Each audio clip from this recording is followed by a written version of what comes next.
Hello बेटा। हाँ माँ बोलिए, आप ठीक तो हैं ना? हाँ बेटा मैं ठीक हूँ। तुझसे मिलने का बहुत मन कर रहा है।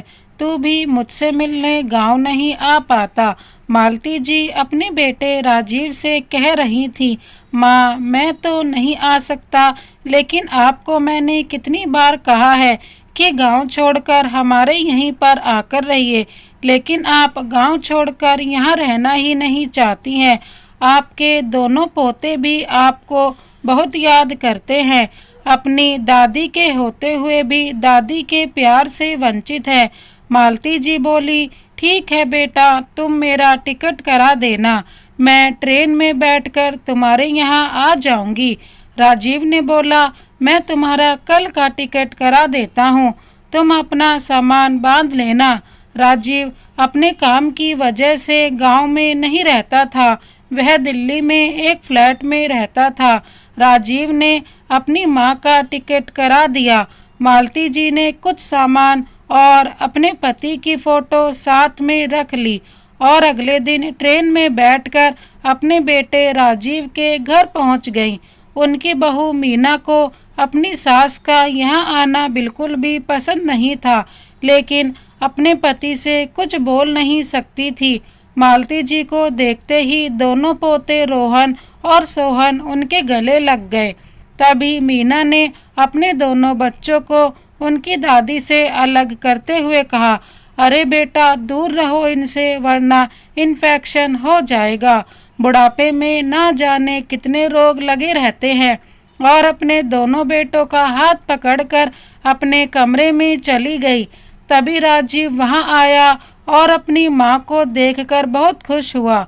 उनके पैर छुए और अपनी माँ का आशीर्वाद लिया। माँ आप थक गई होंगी, आप फ्रेश हो जाइए, मैं मीना से कहकर आपके लिए नाश्ता बनवाता हूँ। मीना ने नाक मुंह चढ़ाते हुए नाश्ता बना दिया। माँ आप आराम कर लीजिए। मालती जी को अपने बेटे के यहाँ आए हुए अब एक हफ्ता हो चुका था। एक दिन मालती जी अपने कमरे में बैठी हुई थी और उनकी बहू फोन पर अपनी माँ से बात कर रही थी। माँ अब क्या बताऊँ आपको, एक तो यह बुढ़िया बिना मतलब के बिना बताए यहाँ आकर टपक गई है और जाने का नाम ही नहीं ले रही है। इसकी वजह से मेरे कितने काम बढ़ गए हैं। कितने मज़े से रह रहे थे, अब पता नहीं कितने दिन बाद यहाँ से जाएगी। मालती जी ने जैसे ही अपनी बहू की बातें सुनी, उनके पैरों तले जमीन खिसक गई। मालती जी आंसुओं से भरी आंखें लिए हुए अपने कमरे में बैठी हुई थी और लगातार कमरे की दीवार पर लगी अपने पति की तस्वीर को निहारती जा रही थी और अपने पति के साथ बिताए गए पलों को याद कर रही थी। उनकी आंखों से लगातार अश्रुधारा बहे जा रही थी। वह तो खुश होकर यहाँ आई थी, लेकिन उनकी बहू उनके खिलाफ इतनी कड़वी बातें बोल रही थी। यह सब सुनकर मालती जी आज बहुत दुखी हो रही थी। आज मालती जी की हालत बहुत खराब थी। उनके पेट में अचानक दर्द शुरू हुआ और उन्हें उल्टियाँ होने शुरू हो गई। उन्हें गांव का सादा खाना खाने की आदत थी। यहाँ ज़्यादा मिर्च मसाले और तला भुना खाने की वजह से उन्हें एसिडिटी हो गई थी। राजीव भी जल्दी ऑफिस चला गया। मालती जी ने अपनी बहू को कहा, बहू जरा राजीव को फ़ोन लगाकर घर बुला लो, मेरी हालत कुछ ज़्यादा ही खराब लग रही है, शरीर में जैसे जान ही नहीं रही, सुबह से चक्कर भी बहुत आ रहे हैं। मालती जी के इतना कहने की देर थी कि बहू तो उन पर चिल्लाने को तैयार थी। माँ जी आपको तो और कोई काम है ही नहीं सिवाय मेरे पति के खर्चा बढ़ाने के। अरे आपको दिखाई नहीं देता क्या, वह ऑफिस गए हुए हैं। अब मैं इतनी पागल नहीं हूँ जो आपके लिए अपने पति को फ़ोन करके वापस से घर बुलाऊं। आपसे कितनी बार कहा है जितना खाना पच सके बस उतना ही खाया करो, लेकिन आप किसी चीज़ का परहेज नहीं करती। बेटे का मुफ्त का माल समझकर बस सारा दिन मुंह चलता रहता है। बुढ़ापे में भी खाने पर काबू नहीं रखोगी तो उल्टी ही करोगी। अपनी बहू की जली कटी बातें सुनकर मालती जी चुप करके वापस अपने कमरे में बैठ गईं। बैठे बैठे उन्हें याद आया कि जब भी उनका पेट खराब होता था या कभी एसिडिटी होती थी, उनके पति अपनी पत्नी को पानी में नींबू और काला नमक का शरबत बना कर दिया करते थे, जिसे पीकर उन्हें राहत मिल जाती थी। मालती जी ने अपने पोते को आवाज लगाई, हाँ दादी माँ बोलिए, कुछ चाहिए आपको? मालती जी ने पोते को थोड़ा सा नींबू पानी बनाने के लिए कहा। रोहन ने अपनी दादी को नींबू पानी बनाकर दे दिया। नींबू पानी पीकर जैसे ही गिलास रखने लगी तो कमजोरी के कारण कांपते हाथों से पानी का गिलास नीचे गिरा और टूट गया। जैसे ही मीना ने गिलास टूटने की आवाज सुनी, मीना चिल्लाती हुई मालती जी के कमरे में आई। अब तो मालती जी की खैर नहीं थी। मीना ने अपनी बूढ़ी सास पर तानों की बौछार करते हुए कहा, कितना महंगा गिलास था और तुमने तोड़ दिया। बस बैठे बैठे नुकसान करती रहो, बेटा कमाता रहे और तुम चीजों को तोड़ती रहो, वगैरह वगैरह। एक एक शब्द मालती जी के दिल में तीर की तरह चुभ रहा था। दोपहर के 3 बजने को आए थे और उल्टी की वजह से मालती जी का पेट बिल्कुल खाली हो चुका था और उन्हें बहुत जोर से भूख लग रही थी। भूख की वजह से मालती जी की आंखों के आगे अंधेरा सा छाने लगा था, लेकिन अपनी बहू से खाना मांगने की उनकी हिम्मत नहीं हो रही थी, तो खुद ही उठी और रसोई में खाना लेने चली गईं। सही से चल भी नहीं पा रही थी और 75 से ऊपर की उम्र भी हो गई थी। बुढ़ापे का शरीर था। जैसे ही खाना लेकर अपने कमरे की तरफ बढ़ी, मीना ने रास्ते में अपनी सास को रोका और बोली, यह क्या माँ जी, अभी तो आपको उल्टियाँ हो रही थीं और इतनी जल्दी आपको भूख भी लग गई। आपको क्या दिख नहीं रहा आपकी उल्टियाँ की वजह से कितनी गंदगी फैल गई है? जाइए और पहले वह गंदगी साफ कीजिए। कहते हुए मीना ने अपनी सास के हाथ से खाने की थाली छीन ली। भूख प्यास से तड़पती हुई मालती जी केवल बहू की तरफ देखे जा रही थी। सुबह से शाम हो गई, लेकिन मालती जी के मुंह में रोटी का एक निवाला नहीं गया। शाम को जब उनका बेटा राजीव घर आया, उसने पूछा, माँ क्या बात है, आपकी तबीयत ठीक नहीं लग रही, इतनी उदास क्यों बैठी हुई हो? अगर आपकी तबीयत ठीक नहीं है तो मुझे बता दो, मैं आपको डॉक्टर के पास ले जाता हूँ। बेटा, बहू कह रही थी कि जैसे ही मालती जी कुछ बोलने लगी, उनकी बहू मीना उन्हें आंखें दिखाने लगी। अपनी बहू को देखकर वह सहम गई और वहीं चुप हो गई। क्या हुआ माँ, आप चुप क्यों हो गई? कुछ बोल रही थी, बोलिए ना, क्या बोलना चाहती थी आप? राजीव ने अपनी माँ से जानना चाहा। बेटा, मैं वह कह रही थी कि मेरी दवाई खत्म हो गई है, कल शाम को ऑफिस से आओगे तो लेते आना। अरे माँ, आपकी दवाई तो मैं 2 दिन पहले ही ले आया था, मैंने मीना को दे दी थी। मीना, तुमने माँ को दवाई क्यों नहीं दी? राजीव ने अपनी पत्नी को आवाज लगाते हुए कहा, मीना, मैंने तुमसे बोला था माँ को दवाई देने के लिए, तुमने अभी तक माँ को दवाई क्यों नहीं दी? राजीव जी, मैं तो काम में भूल गई थी और माँ जी ने भी मुझे पूछा ही नहीं। अगले दिन राजीव ने देखा कि उसकी माँ सुबह सुबह कपड़े धो रही थी। राजीव ने कहा, यह क्या कर रही हो माँ? आपकी तबीयत ठीक नहीं है और आप सुबह सुबह ठंडे पानी में कपड़े धोने लगी।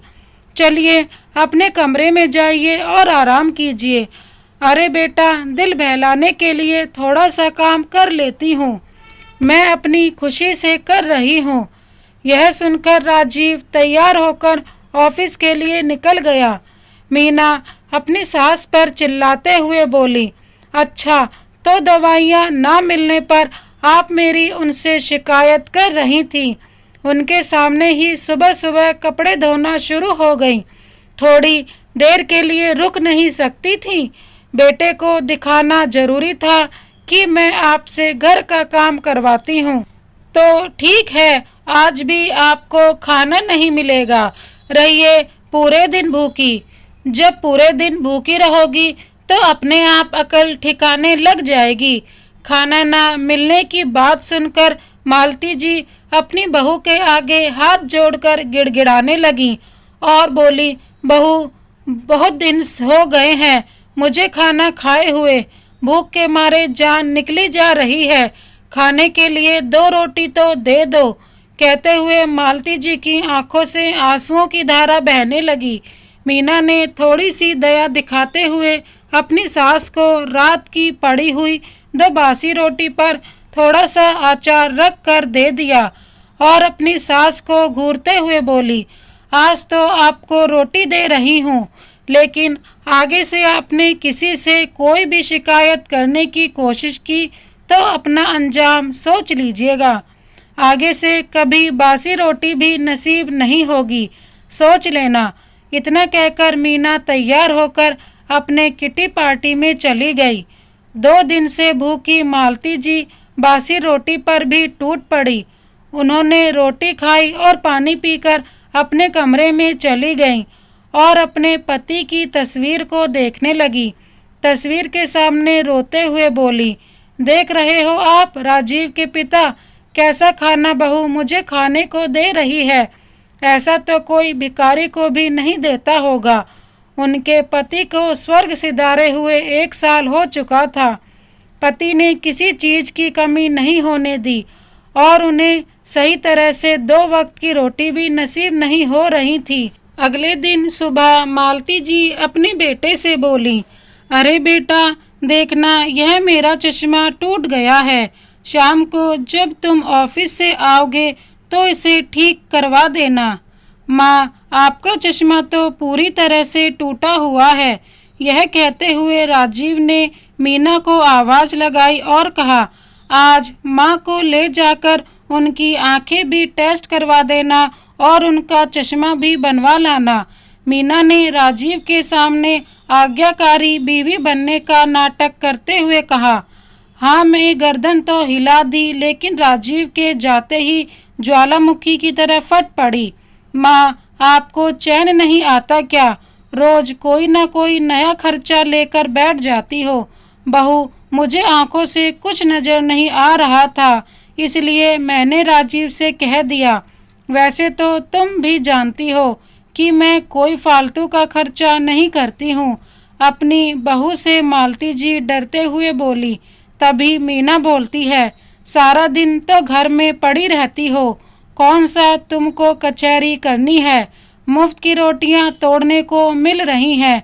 यह कम है जो नए नए खर्चे कराने में लगी हुई हो।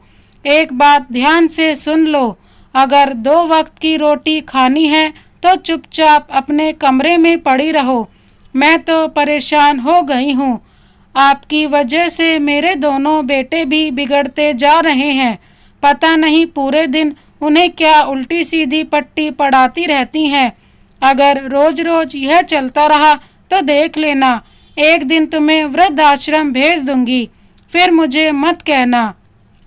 वृद्धाश्रम का नाम सुनकर मालती जी सहम गई और चुपचाप टूटा चश्मा अपने हाथों में लेकर अपने कमरे में चली गई। मालती जी के सहनशीलता जवाब देने लगी थी। अपने बेटे को सब कुछ बता देना चाहती थी, लेकिन अपने घर में झगड़े का कारण नहीं बनना चाहती और बेटे बहू का परिवार नहीं तोड़ना चाहती थी। केवल यही सोचकर चुप कर जाती थी। मालती जी बहुत सोच विचार में डूब चुकी थी।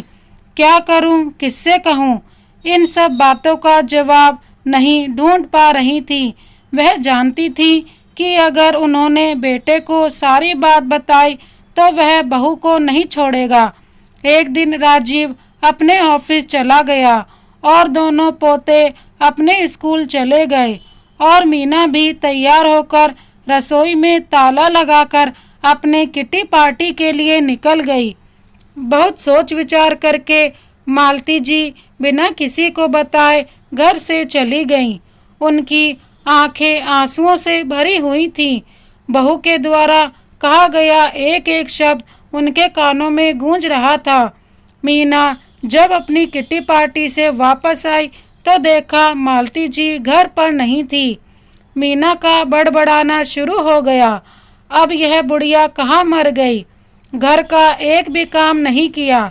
उसने घर के सारे कमरों में जाकर देखा, सब जगह देख लिया, लेकिन मालती जी कहीं नहीं मिली। अरे बिना बताए कहाँ चली गई है बुढ़िया? आज आने दो, आजकल ज़्यादा मनमानी करने लगी है। इसको सबक तो सिखाना ही पड़ेगा। लेकिन देखते देखते शाम हो गई। अभी भी मालती जी घर पर नहीं आई थी और राजीव के आने का समय भी हो रहा था और अभी तक मालती जी का कोई अता पता नहीं था। और मीना डर के मारे कांपने लगी थी, क्योंकि राजीव तो आते ही सबसे पहले अपनी माँ से मिलने उनके कमरे में जाते हैं। आकर पूछेंगे तो उनके सवालों का क्या जवाब दूंगी? कहाँ चली गई, क्यों चली गई, क्या बात हुई थी, यह सब पूछेंगे तो क्या बताऊंगी? यह सब सोच सोच कर मीना के पसीने छूटते जा रहे थे। अपनी माँ की जिम्मेदारी राजीव ने अपनी पत्नी मीना को दी थी। राजीव अपनी पत्नी मीना पर पूरा विश्वास करता था और मीना भी राजीव के सामने अपनी सास का ख्याल रखने का ढोंग करती थी। आज इसका राज खुलने वाला था। कुछ देर बाद जब राजीव घर आए तो वह अपनी माँ के कमरे में गया और अपनी माँ को ना मिलने पर मीना से उनके बारे में पूछा। मीना कांपते हुए बोली, राजीव जी सुबह से ही पता नहीं मम्मी जी कहाँ चली गईं। मैंने भी पूरा घर देख लिया लेकिन कहीं नहीं है। इतना सुनकर राजीव मीना को गुस्से में देखते हुए बोला, क्या मतलब है तुम्हारा? क्या तुम घर पर नहीं थी? नहीं, मैं वह किटी पार्टी में गई थी। राजीव गुस्से में लाल हो गया। तुम और तुम्हारी किटी पार्टी, अगर मेरी माँ को कुछ हो गया तो मैं तुम्हें नहीं छोड़ूंगा। तुमसे तो मैं बाद में निपट लूंगा। कहते हुए राजीव अपनी माँ को ढूंढने के लिए बाहर निकल पड़ा। राजीव ने अपनी माँ को पड़ोस में खोजा। जैसे ही पड़ोसियों से पता चला कि माँ अपना घर छोड़कर निकल गई है तो उन्होंने चुप रहना उचित नहीं समझा। उन्होंने मीना की सारी पोल खोल दी कि कैसे मीना अपनी बूढ़ी सास से काम करवाती थी, अपने गंदे कपड़े धुलवाती थी और बदले में उन्हें खाने के लिए 2 वक्त की रोटी भी न देती थी। 2 दिन से मालती जी भूखी थी। यह सुनकर राजीव पर तो जैसे कोई पहाड़ टूट पड़ा। वह उसे पल याद आने लगे जब माँ उसे कुछ कहना चाहती थी पर कहते कहते ही बीच में रुक जाती थी। शायद मीना के डर के कारण ही माँ कुछ ना बोल पाती थी। राजीव सोचने लगा, मैं भी कितना अनजान और कितना बेवकूफ़ था जो मैंने मीना पर आंख बंद करके विश्वास किया और अपनी माँ की भावनाओं को नहीं समझ पाया। राजीव अपनी माँ की खोज में दौड़ने लगा। अचानक उसे ख्याल आया कि माँ अपने गांव वापस जाने के लिए निकली होंगी और हो न हो वो स्टेशन पर ही मिलेंगी। राजीव दौड़ते दौड़ते रेलवे स्टेशन तक पहुंचा, लेकिन वहां जाकर भी उसे उसकी माँ कहीं ना दिखी। वह थक हार कर प्लेटफॉर्म पर अपना मुंह नीचे करके बैठ गया। तभी एक बूढ़ी औरत उसके सामने हाथ फैलाकर बोली, बेटा कुछ खाने को दे दो, 2 दिन से बहुत भूखी हूँ। मेरी बहू ने 2 दिन से मुझे खाने को कुछ नहीं दिया है। जैसे ही राजीव ने अपना मुंह ऊपर किया तो देखा वह तो उसकी माँ थी। अपनी माँ को देखकर वह चौंक गया। अपने बेटे को देखकर मालती जी की आंखों से लगातार आंसू बहे जा रहे थे। अपनी माँ को रोता देखकर राजीव के दिल पर छुरियां सी चल रही थीं। वह सोचने लगा कि उसके पिता के सामने उसकी माँ कितने शान से रहती थी और आज इस अवस्था में पहुंच गई है। वह अपनी माँ के गले लग पड़ा और फूट फूट कर रोने लगा। बेटे को देखकर मालती जी भी अपने आप को संभाल न पाई और अपने दिल का गुब्बार बेटे के आगे उन्होंने खाली कर दिया। माँ, मैं सब जान गया हूँ।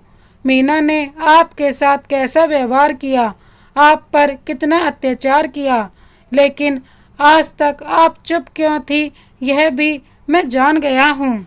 आज तक जो हुआ सो हुआ, आज के बाद ऐसा नहीं होगा। मीना ने मुझे धोखा दिया है। उसने आपके साथ जो कुछ किया उसका हिसाब तो उसे देना ही पड़ेगा।